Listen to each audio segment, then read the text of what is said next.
South ইন্ডিয়ার এই রেসিপিটা আজ শুধু সাউথ ইন্ডিয়াতেই নয়, বাংলাতেও কিন্তু একইভাবে পপুলার। এটা আপনারা চাইলে ইডলি, ধোসা বা স্টিম রাইসের সাথেও কিন্তু সার্ভ করতে পারেন। রেস্টুরেন্ট বা দোকানের মতো সাম্বার আপনারা বাড়িতে কিভাবে বানাবেন সেটি থাকছে আজকের ভিডিওতে। আর ভিডিওটা পারফেক্টলি করার জন্য সাথে থাকবে অনেক টিপস অ্যান্ড ট্রিক্স।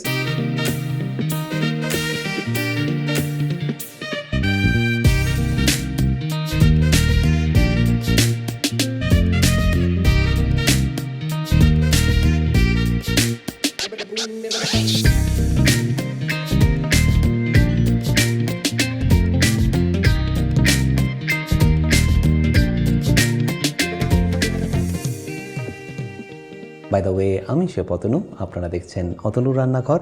আর আজকে আমাদের রেসিপি সাম্বারের।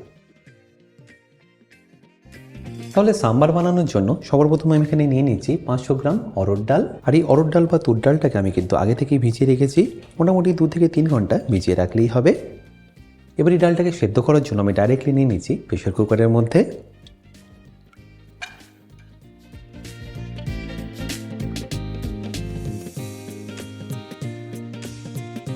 এবার এর মধ্যে দিয়ে দিচ্ছি সামান্য একটু হলুদ গুঁড়ো, আর তারই সাথে সামান্য একটু নুন। ব্যাস, এবার এর মধ্যে দিয়ে দিন পরিমাণ মতো জল। 500 গ্রাম ডালের জন্য আপনাদের জল দিয়ে দিতে হবে 1.2 লিটার। ব্যাস, এবার আমি ঢাকনাটাকে বন্ধ করে ডালটাকে ভালো করে সেদ্ধ করে নেব।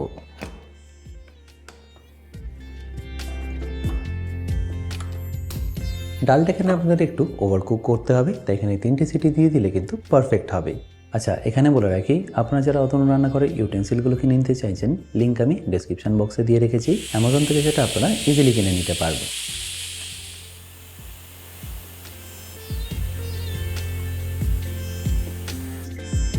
তাহলে 3টে সিটি এখানে পড়ে গেছে, আমি কিন্তু গ্যাসটাকে অফ করে দিয়েছি। আচ্ছা, এবার এটাকে আমি এখন সাইডে রেখে দিচ্ছি, যতক্ষণ এর মধ্যে থেকে স্টিমটা অটোমেটিক্যালি বেরিয়ে যাচ্ছে।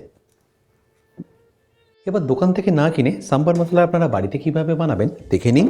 তার জন্য একটা ফ্রাইং প্যান নিয়ে আমি এখানে গ্যাসটাকে অন করে নিচ্ছি। তারপর এর মধ্যে দিয়ে দিচ্ছি 2 চা চামচ মতো সাদা তেল। তারপর দিয়ে দেবো 8 থেকে 10টা লবঙ্গ, 2-3টে দারচিনির টুকরো। তারপর দিয়ে দিচ্ছি 1 চা চামচ মতো হিং। এরপর দিয়ে দেবো গোটা জিরে 1 চা চামচ। সাথে যাবে সামান্য একটু মৌরি, 1/2 চা চামচ মতো দিয়ে দিলেই হবে। এর সাথে দিয়ে দেবো চানা ডাল 2 চা চামচ। সাথে উড়দ ডাল যাবে 1.5 চা চামচ। এবার দিয়ে দিচ্ছি গোলমরিচ 1 চা চামচ। এরপরে যেটা আপনাদের একটু বেশি দিয়ে দিতে হবে সেটা হলো ধনে। আমি এখানে 4 চা চামচ গোটা ধনে দিয়ে দিলাম। এরপর কালারটা ভালো আনার জন্য আমি এখানে দিয়ে দেবো 8 থেকে 10টা বেডিকি শুকনো লঙ্কা। আর এই বেডিকি শুকনো লঙ্কা আমি এই কারণেই ব্যবহার করছি, কারণ এটা কিন্তু একদমই ঝাল হয় না, আর রঙটা কিন্তু খুবই ভালো আসে। আর যদি আপনারা একান্তই বেডিকি শুকনো লঙ্কা না পান, সেক্ষেত্রে আপনারা রেগুলার শুকনো লঙ্কা থেকে বীজটাকে বের করে সেটাকে ব্যবহার করতে পারেন। ব্যাস, এবারই সব কিছুকে ভালো করে আপনারা মিশিয়ে নিন।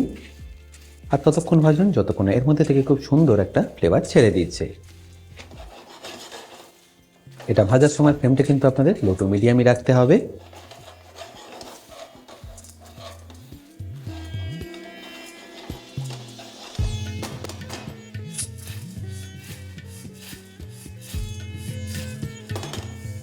এবার এটা যখন এই 50% মতো ভাজা হয়ে যাবে, তখন এখানে দিয়ে দিন কারি পাতা ফ্লেভারের জন্য। আর তারপর সেটাকে ভালো করে ভেজে নিন। দোকান থেকে যে মশলাটা কেনেন তার মধ্যে কিন্তু বিভিন্ন রকম প্রিজারভেটিভ দেওয়া থাকে, তাই বাড়িতেই যদি পারেন এই মশলাটা বানিয়ে নেবেন। আর আপনারা যদি একান্ত এটা না বানাতে চান, দোকান থেকে রেডিমেড সাম্বার মশলা কিনেও কিন্তু ব্যবহার করতে পারেন। বাট অবশ্যই বাড়িতে বানিয়ে নিলে এর টেস্টের ফ্লেভারটা ভালো আসবে। দেখুন, এটা পারফেক্টলি এখন ভাজা হয়ে গেছে, তাই এটাকে আমি তুলে নিচ্ছি আর ঠান্ডা করার জন্য রেখে দিচ্ছি একটা প্লেটের মধ্যে।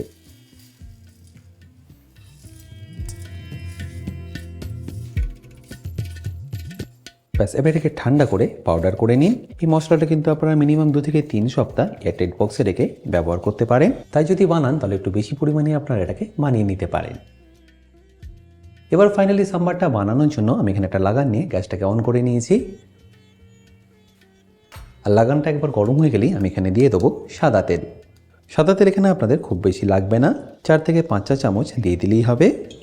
আর তেলটা যখনই একটু গরম হয়ে যাবে তখন এখানে দিয়ে দেবো 1 চা চামচ কালো সর্ষে।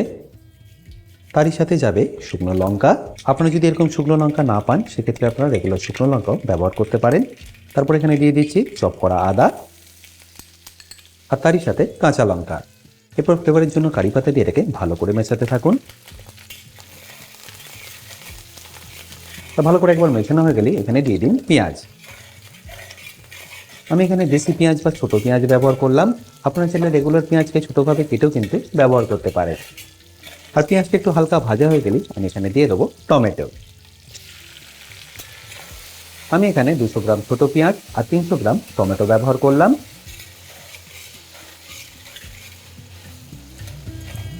আর টমেটোটা দেওয়ার পরে এর মধ্যে আপনাদের দিয়ে দিতে হবে অল্প একটু নুন, যাতে টমেটোটা একটু তাড়াতাড়ি নরম হয়ে গলতে শুরু করে। এই রেসিপিটা চাইলে কিন্তু আপনারা নিরামিষও বানিয়ে নিতে পারেন। সেক্ষেত্রে আপনারা এখানে পেঁয়াজটা শুধু ব্যবহার করবেন না। আর টমেটোটা যখনই দেখবেন এরকম গলা শুরু করছে তখন এখানে দিয়ে দিন রঙের জন্য হলুদ 1 চা চামচ, সাথে যাবে কাশ্মীরি লঙ্কার গুঁড়ো 1 চা চামচ আর ধনে গুঁড়ো 1/2 চা চামচ। যেহেতু সাম্বার মশলায় আমি অলরেডি ধনেটা বেশি ব্যবহার করেছি তাই এখানে কম ব্যবহার করলাম। ব্যাস এবার এটাকে ভালো করে মিশিয়ে নিন।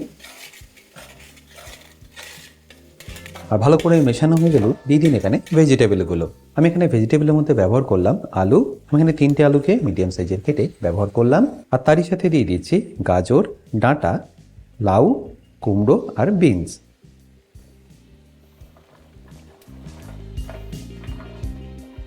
আমি এখানে যে সবজিগুলো ব্যবহার করলাম সেগুলো যে আপনাদের ব্যবহার করতে হবে তা কিন্তু নয়। আপনারা আপনাদের পছন্দ মতো ভেজিটেবল এখানে ব্যবহার করতে পারেন। আর ভেজিটেবলটা দেওয়ার পরে এটাকে ভালোভাবে এইভাবে কষিয়ে নিন। আর এই সময় কিন্তু ফ্লেমটা আপনারা একদম লো করে দেবেন।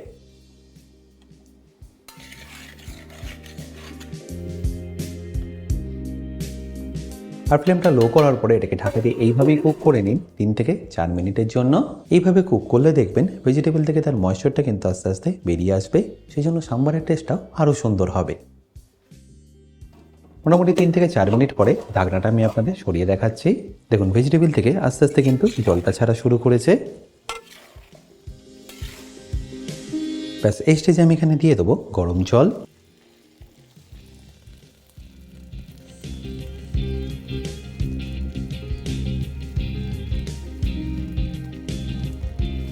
আর জলটা দেওয়ার পরে এটাকে ভালো করে একবার মিশিয়ে নিন। আর ভালো করে মিশিয়ে নিন, ঢাকা দিয়ে সেদ্ধ করে নিন যতক্ষণ না ভেজিটেবলগুলো পারফেক্টলি সেদ্ধ হয়ে যাচ্ছে। আর এই স্টেজে ফ্লেমটা কিন্তু আপনারা একদম হাই করে দেবেন। আর তারপর ভালো করে ফুটিয়ে নিয়ে ভেজিটেবলগুলোকে সেদ্ধ করে নেবেন। আচ্ছা, এখানে বলে রাখি আপনারা যারা এখনও আমার অতনু রান্নাঘরের অ্যাডভান্স কুকিং কোর্সটা নেননি তারা নিয়ে নিতে পারেন আমার নিজস্ব ওয়েবসাইট www.otonurannakar.com থেকে। এই কোর্সটা মেনলি রেস্টুরেন্ট স্টাইল খাবারের ওপর। রেস্টুরেন্টে কি গ্রেভি বা কি সস বানিয়ে রাখে যার জন্য আপনাদের 10 থেকে 15 মিনিটের মধ্যেই এই খাবারটা পরিবেশন করতে পারে, সেই সব কিছু আমি শিখেছি এই অ্যাডভান্স কুকিং কোর্সে। এই কোর্সের লিঙ্ক আমি যদিও ডিসক্রিপশন বক্সে দিয়ে রেখেছি, তাও বলে রাখি কিন্তু যদি আপনাদের কোনো রকম অসুবিধা হয় আমার সাথে এই হেল্পলাইনে যোগাযোগ করতে পারেন। মোটামুটি ভেজিটেবলগুলো যখন 50% মতো সেদ্ধ হয়ে যাবে তখন এখানে আমি ঢাকনাটাকে খুলে নিচ্ছি। তারপর ভালো করে একবার মিশিয়ে নিচ্ছি। আর ভালো করে মেশানো হয়ে গেলেই এই স্টেজে আমি এখানে দিয়ে দেবো ডালটা। আর প্রেসার কুকার থেকে দেখুন স্টিমটা এখন পারফেক্টলি বেরিয়ে গেছে। আর ডালটাও দেখুন এখানে কত সুন্দরভাবে বয়েল হয়ে গেছে। আপনাদের কিন্তু ডালটাকে এরকম করে একটু ওভার কুকি করে নিতে হবে। বা ডালটাকে কড়াইতে দেওয়ার আগে আমি এটাকে ভালো করে একবার হুইস্ক দিয়ে মিশিয়ে নিচ্ছি যাতে এটা ভালোভাবে মিক্স হয়ে যায়। এবার এটাকে ডাইরেক্টলি দিয়ে দিন সাম্বারের মধ্যে।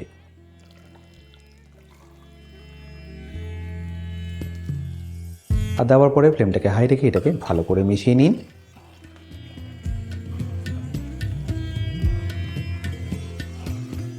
আর মেশানো হয়ে গেলে দিয়ে দিন হোমমেড সাম্বার মশলা। আমি এখানে 5 চা চামচ ব্যবহার করলাম।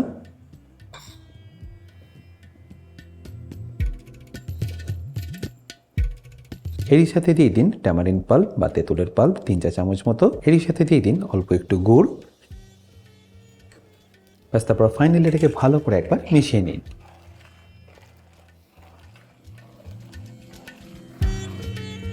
আর ডালটা দেওয়ার পরে অবশ্যই কিন্তু এখানে আপনারা নুনটা চেক করে নেবেন, যদি কম থাকে তাহলে অ্যাড করে নেবেন। ব্যাস তারপর ভালো করে মিশিয়ে নিয়ে ফুটিয়ে একটু ঘন করে নিন।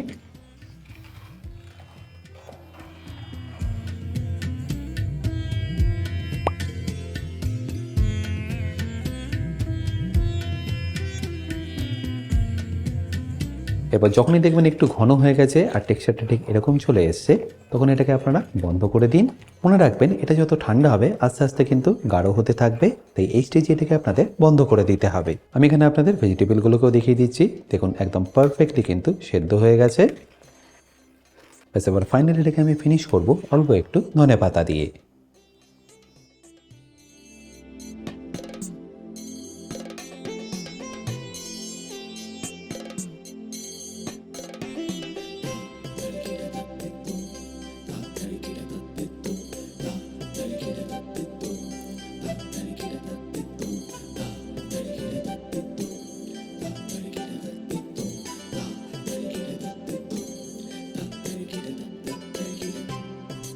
আশা করি সম্পূর্ণ রেসিপিটা আপনাদের নিশ্চয়ই ভালো লেগেছে, আর যদি ভালো লেগে থাকে অতি অবশ্যই কিন্তু আমাকে কমেন্টে জানাতে ভুলবেন না। বাই দ্য ওয়ে, আমি শেফ অতনু, আপনারা দেখছিলেন অতনুর রান্নাঘর। দেখা হচ্ছে আপনাদের সাথে একটা নতুন রেসিপি নিয়ে নেক্সট এপিসোডে। ভালো থাকবেন, সুস্থ থাকবেন।